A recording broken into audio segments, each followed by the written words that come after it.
បងប្អូនមើលសកម្មភាពជាប្រេតកំពុងតែវាយថ្មឥឡូវគេមានដែរប្រើអីទេគេប្រើតែមនុស្សវាយថ្មវាយជាក់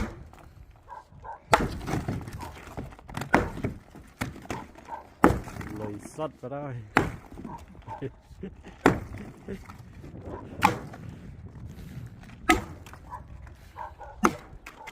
កប់សេរីចាំមិនទេចាក៏គាត់ក៏បាក់ដែរហ្នឹង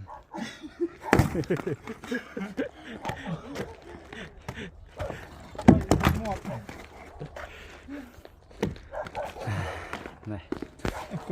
គុំប្រែដូរដៃនេះ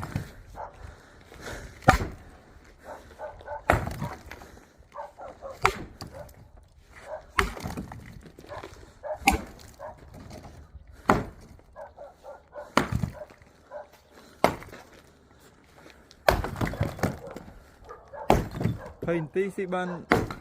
ជិត10 ម៉ែត្រ